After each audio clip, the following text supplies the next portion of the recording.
you are one conversation away from changing your life. One real question away from never being the same man again. Behind me is the cliff sides of Bondi, the eastern suburbs of Sydney, where hundreds of men have taken their own lives, the harsh reality of Australia's richest suburb. Many men have been talked off the ledge here, all through simple questions and heartfelt conversations. One man in particular, Don Ritchie, who has saved many of lives around here. My question to you is, are you truly living or just performing a version of yourself that keeps you safe, disempowered and disconnected from self? Here's the truth. Suicide is the leading cause of death for men under 45 years old in Australia. 7 out of 9 suicides every single day are men. Globally, one man takes his life every minute. But if it's not suicide, it's accidental overdose. In Australia, overdose is now the second leading cause of death in men under 50 years old. Men are numbing, dying, and disappearing. The two biggest killers in Australia are self-inflicted. This is not a mental health issue.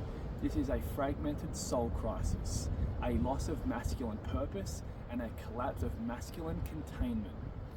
And before you think this is just about men, let's be clear, women are not thriving either. This isn't a gender war, it's a collective nervous system breakdown. Unfortunately, the stats are not good for women either. 78% of autoimmune disease sufferers are women. Their own bodies are attacking themselves. 1 in 3 women are now on antidepressants or anti-anxiety medication. 1 in 3. Unfortunately, chemical regulation won't help in the long run either. Women's reproductive systems are suffering. Also, disorders like PCOS, endometriosis, infertility, thyroid dysfunction are skyrocketing. Crazy numbers. They're symptoms of a culture dysfunction. We have built a system for women to hustle, but at what cost? So while men are killing themselves quickly, women are dying slowly. This isn't empowerment, it's exhaustion, it's burnout. We have to come back to collective equilibrium. Let's take it back to the start. Most adults today are running boy psychology programs, trapped in men's bodies. In Australia, over 1 in 5 families are single parent households, mostly led by mothers. Boys are more likely to end up incarcerated when raised by single mothers. Without initiated, embodied men showing the way, what we are left with is boys trapped in men's bodies, lost, passive, disconnected, addicted to porn, vaping, gambling, social media, and cheap dopamine hits. Mummy's boys still on the boob in their 20s, living at home. They become men who lash out or check out and disrespect women. Whinging, whining, waiting, trying to manifest a perfect life while refusing to own their shadows. We need to remove the shit that's blocking our power, not add more to it. The manifesting cult is bullshit.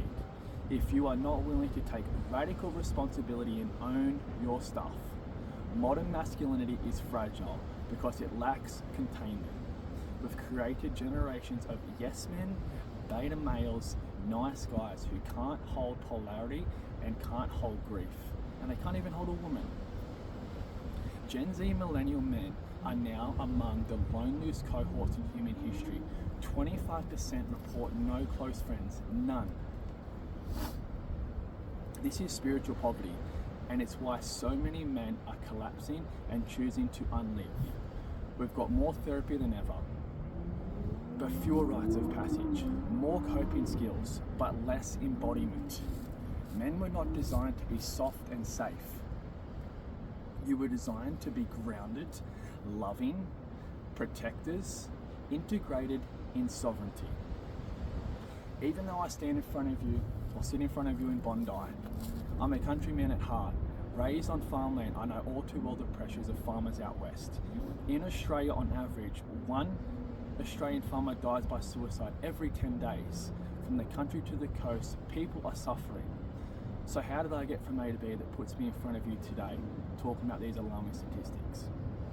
Well, I was raised on a farm, barefoot, wild, connected to land and free. There was truth in the soil, presence in the silence.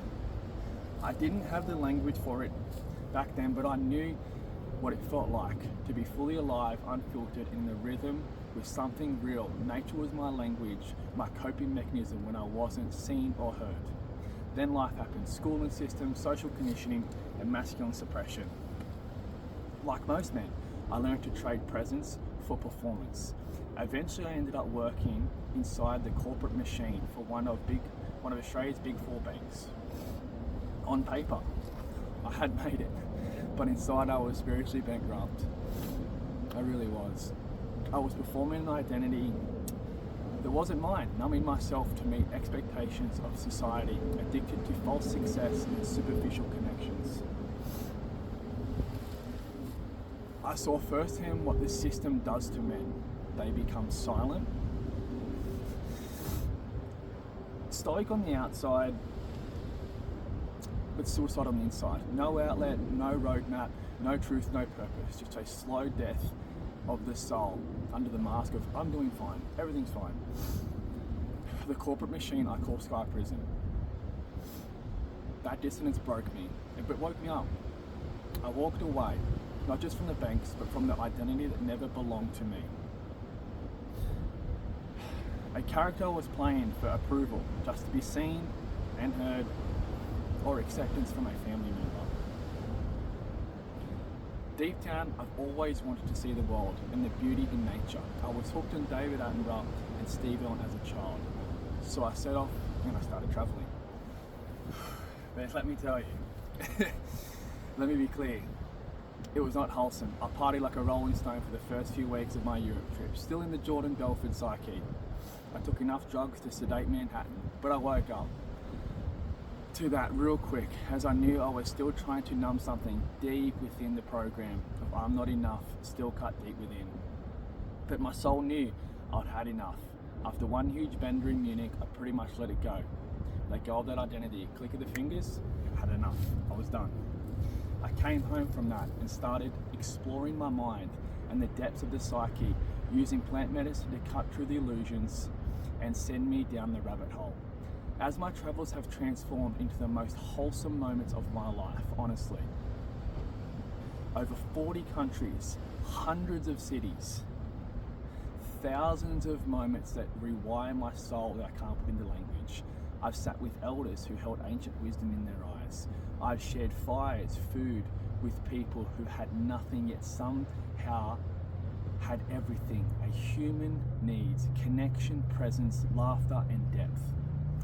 I've had the kind of conversations you can't fake, conversations that tear the mask away and reveal the soul underneath. Those travels were not a holiday. They are a pilgrim into my authenticity, to remember what it means to be human, to learn what no degree or system could teach me, how to listen, how to feel, how to be. Eventually I came back, not to society, but to myself. I began studying trauma, somatic psychology, Jungian archetypes, logotherapy, breathwork, quantum healing, and the language of the body. Pretty much all of it. I rebuilt myself from the inside out, not as a coach or a guru, but as a man who faced the fire and lived to tell the truth. Now I guide other men through the same process, the kind of deep cellular transformation that burns away the false self and resurrects the sovereign masculine. This isn't about adding tools, it's about subtracting the illusions. The crust method, I call it, is a distillation of everything I've learned, survived and integrated, remembered across cultures, continents, and lifetimes.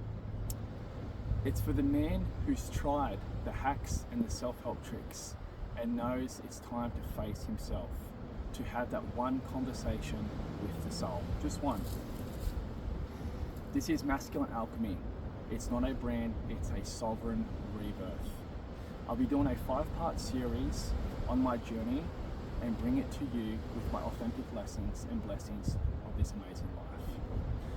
On the first episode, I'll be talking about the lost man, a society without fathers.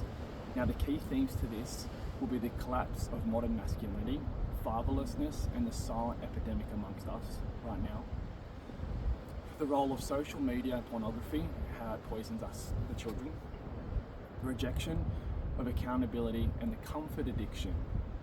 This series will challenge everything you think you know about being a man, but if you are willing to walk through the fire, you'll come out forged. On the next episode, or the second episode, will be identity and be the prisons or the labels that keep you small, keep you who you think you are. ADD, autism, depression, over-identification, psychological labels. You know, healing through disidentification, the rise of victimhood and culture and spiritual bypassing. It's rampant through this society at the moment. The core message of this will be, are you truly living, and how to embody that, how to embody actually living. Episode 3 will be claiming power and healing the father wound. This will be big. The key themes: generation passed down through men, emotional suppression and the masculine shell, anger, grief, sacred rages, and then alchemize that into fuel. Breakdown of the Jungian shadows, and the core message behind this will be how to lead and to stop waiting for your father to say he's proud of you, to lead as a man. The body remembers, so the episode 4 is the body remembers, trauma and emotional alchemy. The key themes of this will be the trauma and how it's stored in the nervous system and in the body. Disconnection from sensation and the body's wisdom, how intelligent the body is and how it connects to nature. And episode 5 will just be implementing all these together and coming back to wholeness and reclaiming your power. So through this process, I'll be using my own examples of the life I've walked and lived. And if it resonates with you, come along on the journey. If not, it's all good. My message is clear. I want to help the masculine, and those statistics that I've mentioned, I want to change them in all shapes. So from me to you, I see you on the next one.